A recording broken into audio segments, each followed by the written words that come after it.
নমস্কাৰ সাংবাদিক বন্ধুসকল, আজি আমি এটা প্ৰেছ মিট দিয়াৰ কাৰণে ওলাইছোঁ।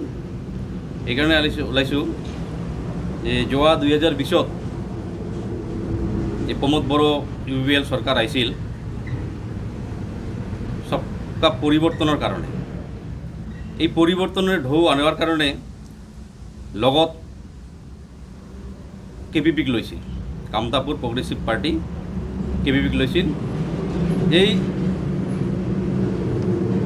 নিৰ্বাচনী যাতে বৈতৰণি পাৰ কৰে, এই বৈতৰণি পাৰ কৰি জিকিল।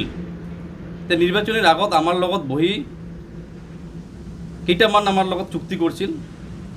এই চুক্তি মৰ্মে KPPৰ অৰ্থাৎ কোচ ৰাজবংশী জনগোষ্ঠীৰ সৰ্বাংগীন উন্নয়নৰ কাৰণে কিছুমান চুক্তি আমি KPP হৈ UPPL চৰকাৰৰ লগত বহি কৰিছিলোঁ। তো তেতিয়া চৰকাৰ নাছিল, তেতিয়া প্ৰমোদ বড়ো প্ৰেচিডেণ্ট আছিল।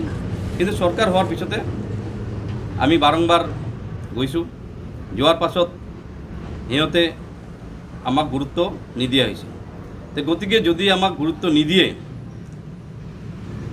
আগন্তুক দিনত অৰ্থাৎ 2025ত যি নিৰ্বাচনী MCL নিৰ্বাচন আহি আছে, এই নিৰ্বাচনত আমি হয়তো নিজাববীয়াকৈ আমি কেণ্ডিডেট নিৰ্বাচিত কৰিম, প্ৰক্ষেপ কৰিম। আৰু আমি বিভিন্ন দল সংগঠন, বিভিন্ন জনগোষ্ঠীৰ লগত আমাৰ এটা মতামত চলি আছে, আলোচনা চলি আছে যে আমি হয়তো কেইটামান জাগাত আমি BTC নিৰ্বাচনত প্ৰাৰ্থী প্ৰক্ষেপ কৰিম। আৰু এইবাৰ UPPL চৰকাৰক আমি প্ৰতাৰিত কৰাৰ কাৰণে আমি যদি বেলেগ সংগঠনৰ লগত যদি আমি সহযোগিতা কৰিব লাগে, আমি সহযোগিতা কৰিম। কিন্তু এই যে মিছলীয়া চৰকাৰ UPPL গভৰ্ণমেণ্ট, এইটো অক্ষৰে অক্ষৰে প্ৰমাণিত হ'ল কোচ ৰাজবংশী জনগোষ্ঠীটোৰ কোনো উন্নতি নকৰে। গতিকে এই চৰকাৰক আমি আজিৰ পৰা আমাৰ যিখিনি সমৰ্থন আছিল, এই সমৰ্থনখিনি আমি উঠাই ল'লোঁ। আগন্তুক দিনত দেখা যাব, আমি সিহঁতক আজিৰ পৰা প্ৰত্যাহাৰ কৰিলোঁ। আগন্তুক দিনত আমি নিজাববীয়াকৈ চিন্তা ভাৱনা কৰিম। নাই, এতিয়া আমি গোটেইখিনি সমষ্টিত কেণ্ডিডেট দিয়াৰ কাৰণে আমি চিন্তা ভাৱনা কৰা নাই।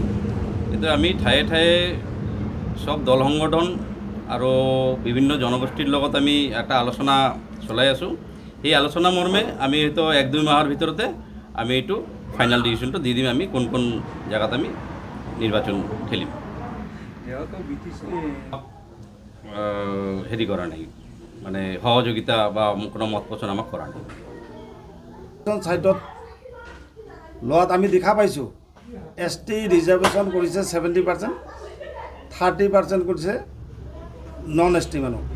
তাতে আমি 26, আমাৰ নন ST মানুহ আমি 26টা জনগোষ্ঠী আছোঁ। তেতিয়াহ'লে আমাৰ এই যে ভিজন এডুকেশ্যন মিছনত আমাৰ ল'ৰা ছোৱালী আজি BTC চৰকাৰৰ পৰা এনে কোনো সা সুবিধা পোৱা নাই।